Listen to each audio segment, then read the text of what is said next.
सभी का इस नई गहन चर्चा में बहुत बहुत स्वागत है।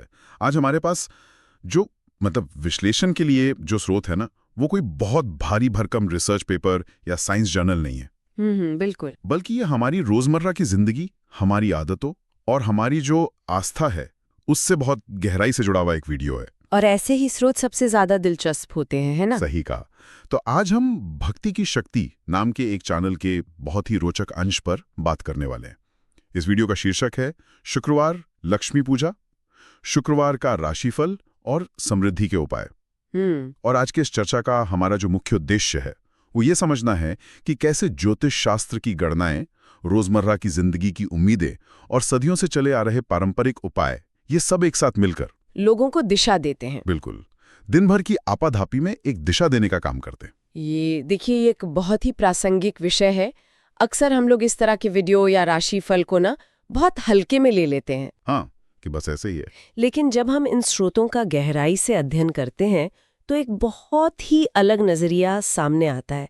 मैं तो यही कहूंगी कि ये देखना दिलचस्प है कि कैसे इस तरह की जानकारी लोगों को सिर्फ ये नहीं बताती कि भविष्य में क्या होने वाला है। तो और क्या देती है? ये उन्हें मानसिक शांति और आने वाले कल के प्रति एक सकारात्मक दृष्टिकोण भी देती है। आज की इस भागदौड़ भरी जिंदगी में जहां अनिश्चितता हर कदम पर है, वहां इस तरह के संदेश लोगों के लिए एक मनोवैज्ञानिक ठहराव का काम करते हैं। तो आइए इसे समझते हैं। स्रोत की शुरुआत ही एक ऐसे दावे से होती है जो किसी का भी ध्यान अपनी ओर खींचने के लिए काफी है। हाँ, वो जो किस्मत बदलने वाली बात है। बिल्कुल।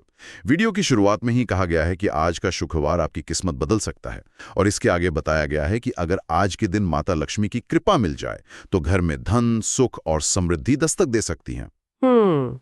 ये दावा सुनने में तो बहुत बड़ा लगता है, लेकिन ये लोगों को एकदम से बांध लेता है। अगर हम इसके मनोवैज्ञानिक पहलू पर गौर करें ना, तो ये कॉग्निटिव रिफ्रेमिंग का अंग्रेजी में जिसे कॉग्निटिव रिफ्रेमिंग कहते हैं, उसका एक बेहतरीन उदाहरण है। अच्छा, वो कैसे? देखिए, शुक्रवार के दिन को हमारी संस्कृति में विशेष रूप से धन, ऐश्वर्य और माता लक्ष्मी की पूजा से जोड़ा जाता है। तो जब कोई इंसान सुबह उठकर ये सुनता है कि आज का दिन किस्मत बदल सकता है, तो वो उस दिन की शुरुआत एक बिल्कुल नई ऊर्जा के साथ करता है। एक उम्मीद जग जाती है। हाँ, ये विचार कि कोई दैवीय शक्ति समृद्धि ला सकती है, व्यक्ति के दिमाग को उन अवसरों को देखने के लिए तैयार करता है जिन्हें शायद वो आम दिनों में नजरअंदाज कर देता। यानी ये माइंडसेट को उस दिशा में सेट कर देता है जहां सकारात्मक चीजों की उम्मीद होने लगती है। बिल्कुल। अब स्रोत के उस हिस्से की तरफ बढ़ते हैं जो सबसे ज्यादा विस्तृत है, सभी 12 राशियों का राशिफल। ये बहुत ही दिलचस्प हिस्सा है। वीडियो में हर राशि के लिए कुछ न कुछ बताया गया है। अगर हम इसमें एक पैटर्न ढूंढने की कोशिश करें तो सबसे ज्यादा जोर आर्थिक और भौतिक लाभ पर दिया गया है। वो तो स्वाभाविक है। जैसे वृषभ राशि को ही लें, इसमें सीधे तौर पर कहा गया है कि आज कोई नया वाहन या वस्त्र खरीद सकते हैं। मतलब कोई गोलमोल बातें नहीं, सीधा भौतिक लाभ। इसके पीछे ना एक बहुत ही स्पष्ट ज्योतिषीय तर्क काम कर रहा है। वृषभ राशि का जो स्वामी है वो शुक्र ग्रह है। अच्छा। और ज्योतिष शास्त्र में शुक्र को विलासिता, सुख सुविधाओं, सौंदर्य और धन का कारक माना जाता है। तो इसीलिए जब वृषभ राशि वालों के लिए ये भविष्यवाणी की जाती है कि वे वाहन या कपड़े खरीदेंगे, तो ये उस ग्रह के मूल स्वभाव के बिल्कुल अनुरूप है। ये सीधे तौर पर इंसान की उन भौतिक इच्छाओं को संबोधित कर रहा है जो आज के समाज में सफलता का पैमाना मानी जाती हैं। ये एक बहुत दिलचस्प कनेक्शन है। और सिर्फ वृषभ ही नहीं, मेष राशि वालों के लिए कहा गया है कि रुका हुआ धन मिलने के योग हैं और प्रेम में मधुरता आएगी। रुका हुआ धन? हाँ, ये रुका हुआ धन वाला जो हिस्सा है, ये तो मुझे लगता है कि हर दूसरे इंसान की परेशानी है। बिल्कुल है। इसी तरह सिंह राशि के लिए कहा गया है कि खर्च थोड़ा बढ़ सकता है, लेकिन आय के नए स्रोत बनेंगे। कन्या राशि वालों के लिए आज का दिन निवेश के लिए अच्छा बताया गया है और वरिष्ठों से प्रशंसा मिलेगी। और कुंभ राशि वालों को मित्रों से सहयोग और अचानक धन लाभ की बात कही गई है। इन सभी भविष्यवाणियों को अगर हम एक साथ रख कर देखें तो मैं कहूंगी कि ये हमारी सबसे गहरी आर्थिक असुरक्षाओं को दूर करने का काम कर रही हैं। वो कैसे? देखिए, रुका हुआ धन वापस मिलना या आय के नए स्रोत बनना ये कोई जादुई बातें नहीं है, बल्कि ये वो रोजमर्रा की चिंताएं हैं जिनसे एक आम इंसान जूझ रहा है। सही बात है। जब कोई स्रोत ये कहता है कि आज पैसा वापस मिल सकता है, तो वो इंसान उस दिन शायद उस व्यक्ति को फोन करने की हिम्मत जुटा लेता है जिसने उसके पैसे उधार लिए हुए हैं। राशिफल यहाँ एक तरह का आत्मविश्वास दे रहा है। ये एक बहुत ही व्यवहारिक नजरिया है। अब पैसे के अलावा हम अपना सबसे ज्यादा समय जहां बिताते हैं वो है हमारा काम। हमारा करियर। और स्रोत ने इसे भी कवर किया है। मिथुन राशि के लिए बताया गया है कि कार्यस्थल पर सफलता मिलेगी और शाम तक कोई शुभ समाचार मिल सकता है। वहीं धनु राशि वालों के लिए भाग्य का साथ मिलने और कोई नया काम शुरू करने का अवसर मिलने की बात कही गई है। यहाँ जो सबसे दिलचस्प बात है वो ये है कि ये भविष्यवाणियां एक होलिस्टिक लाइफ मैनेजमेंट सिस्टम की तरह काम कर रही हैं। Holistic life management? हाँ, क्योंकि करियर में प्रगति की उम्मीद किसी को भी अपने काम के प्रति अधिक समर्पित बनाने के लिए काफी है। जब मिथुन राशि वाले को ये पता चलता है कि शाम तक शुभ समाचार मिल सकता है, तो वो दिन भर ऑफिस की राजनीति या तनाव को बेहतर तरीके से नजरअंदाज कर पाता है। उसका फोकस उस शुभ समाचार की उम्मीद पर टिक जाता है। बिल्कुल। और दिन भर काम करने के बाद इंसान वापस कहाँ लौटता है? अपने घर, अपने परिवार के पास। रिश्तों की अहमियत तो सबसे ऊपर है। हाँ, कर्क राशि वालों के लिए परिवार में खुशियां आने और जीवन साथी से सहयोग मिलने की बात है। तुला राशि के लिए, जिस पर फिर से शुक्र की विशेष कृपा बताई गई है, उनके प्रेम जीवन में मजबूती आने की भविष्यवाणी है। ऐसा लगता है जैसे ये वीडियो इंसान की हर उस जरूरत को छू रहा है जो उसे भावनात्मक रूप से सुरक्षित महसूस कराती है। आर्थिक और व्यावसायिक सफलता के बाद भावनात्मक सुरक्षा ही वो चीज है जिसकी इंसान सबसे ज्यादा चाहत रखता है। तुला राशि पर शुक्र का प्रभास फिर से उसी सुंदरता और सामंजस्य की ओर इशारा करता है जो एक अच्छे रिश्ते के लिए जरूरी है। सही है। ये श्रोताओं को याद दिलाता है कि दिन भर की भागदौड़ के बीच अपनों के लिए समय निकालना कितना जरूरी है। लेकिन ये वीडियो सिर्फ सब कुछ अच्छा होगा वाली तस्वीर पेश नहीं करता। इसमें कुछ चेतावनियां भी हैं जो इसे थोड़ा और यथार्थवादी बनाती हैं। हाँ, सावधानियां भी जरूरी हैं। वृश्चिक राशि वालों को साफ तौर पर सलाह दी गई है कि जल्दबाजी से बचें और कोई बड़ा निर्णय सोच समझ कर लें। वहीं मकर राशि वालों को अपने स्वास्थ्य का ध्यान रखने और परिवार के साथ समय बिताने के लिए कहा गया है। जीवन में ये संतुलन बहुत जरूरी है। मनोविज्ञान में से हम अक्सर बार्नम इफेक्ट के नजरिए से देखते हैं। बार्नम इफेक्ट, थोड़ा समझाएंगे इसे? हाँ, जहाँ सामान्य सी बातें भी व्यक्ति को बहुत ही व्यक्तिगत और सटीक लगती हैं। अब देखिए, स्वास्थ्य का ध्यान रखें या सोच समझकर निर्णय लें, ये ऐसी सलाह हैं जो किसी भी दिन किसी भी व्यक्ति के लिए फायदेमंद हो सकती हैं। बिल्कुल, ये तो एक जनरल बात है। लेकिन जब ये आपकी राशि के नाम के साथ जुड़कर आती है तो आप इसे एक व्यक्तिगत चेतावनी के रूप में लेते हैं और ज्यादा सतर्क हो जाते हैं। ये आपको एक रियलिटी चेक देता है कि सब कुछ सिर्फ किस्मत पर नहीं छोड़ा जा सकता, आपके अपने निर्णय भी मायने रखते हैं। और इस पूरे चक्र को पूरा करने के लिए आध्यात्मिक झुकाव का भी जिक्र है। मीन राशि के लिए कहा गया है कि आज उनका मन धार्मिक कार्यों में लगेगा और लक्ष्मी पूजा से विशेष लाभ होगा। तो कुल मिलाके ये पैसा, काम, रिश्ते, स्वास्थ्य और अध्यात्म सब कुछ कवर कर लेता है। और यही कारण है कि लोग इसे सुनना पसंद करते हैं। ये उन्हें एहसास कराता है कि उनका जीवन एक अर्थपूर्ण ढांचे का हिस्सा है और हर दिन की एक अलग थीम होती है जिसे वे समझ सकते हैं और उस पर काम कर सकते हैं। राशिफल की इस चर्चा के बाद अब हम स्रोत के उस हिस्से पर आते हैं जिसे वीडियो का हाई पॉइंट कहा गया है, यानी कि किस्मत खोलने वाला एक अचूक उपाय। हाँ, उपाय वाला हिस्सा बहुत खास है। वीडियो में बहुत ही स्पष्ट रूप से निर्देश दिए गए हैं कि आज शाम को माता लक्ष्मी के सामने एक घी का दीपक जलाएं। ओम श्री महालक्ष्मी नमः मंत्र का ठीक 11 बार जाप करें। और सबसे अहम बात, यदि संभव हो तो किसी जरूरतमंद को सफेद वस्त्र या मिठाई दान करें। इस उपाय के हर एक हिस्से का अपना एक गहरा अर्थ है। अगर हम सिर्फ घी का दीपक जलाने और मंत्र पढ़ने को देखें तो ये एक तरह का माइंडफुलनेस या ध्यान का अभ्यास है। मतलब ये सिर्फ पूजा नहीं है। नहीं, दिन भर की भागदौड़ के बाद शाम को एक जगह शांति से बैठना, दीपक की लौ को देखना और एक मंत्र को बार बार दोहराना, ये आपके दिमाग के शोर को कम करता है। और अनुष्ठान में जो ये 11 बार की निश्चित संख्या है ना, ये मन को भटकने से रोकती है। आपको गिनती याद रखनी है तो आप अपने ऑफिस की चिंताओं के बारे में नहीं सोच सकते। ये तो एक बहुत ही तार्किक व्याख्या हो गई। लेकिन इसके बाद जो कदम है, सफेद वस्त्र या मिठाई दान करना, ये उपाय को व्यक्तिगत पूजा से निकालकर सीधे समाज से जोड़ देता है। और मैं मानती हूँ कि दान का ये पहलू सबसे ज्यादा प्रभावशाली है। कैसे? जब बात सफेद रंग की आती है तो ये फिर से शुक्र ग्रह और शांति का प्रतीक है। लेकिन जब हम इसे सामाजिक नजरिए से देखते हैं तो ये उपाय लोगों को अपने आसपास के जरूरतमंदों की मदद करने के लिए प्रेरित कर रहा है। सही बात है।